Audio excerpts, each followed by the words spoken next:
Muli natin kilalanin ang mga kwentong daga na amazing. Kung tuto at pusa ang karaniwang alaga ng mga Pinoy, iba naman ang trip ng Basilan native na si JV Garcia. Dalaga, daga ang alaga.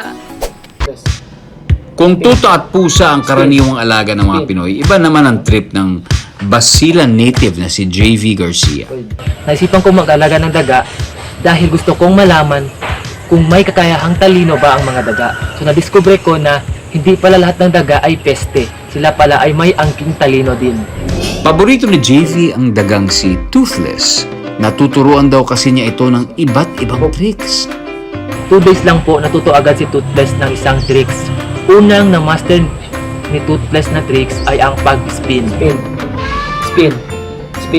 Kapag tinuturuan ko po ng mga tricks si Toothless, pinapanood po ng 3 niyang kasama. Kaya natututo po ang isa niyang kasama. Hindi ko po in-expect na ganun po kabilis matuto ang isang daga.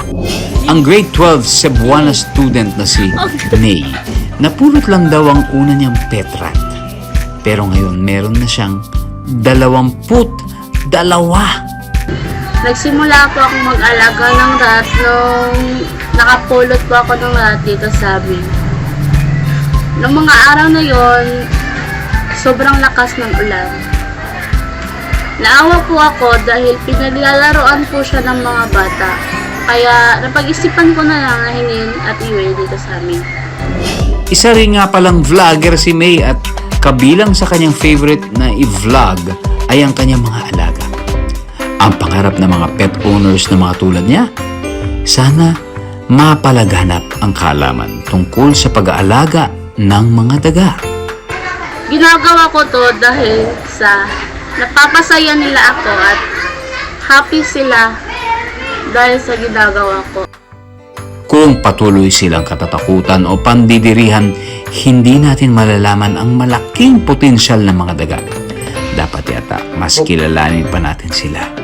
Malay natin, nagtatago lang pala sa dilim ang mas marami pang hero rats gaya ni Mr. Magawa ng Africa at Cambodia.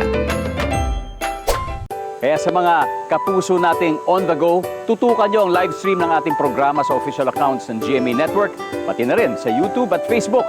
At mag-comment din kayo sa ating mga kwentong amazing.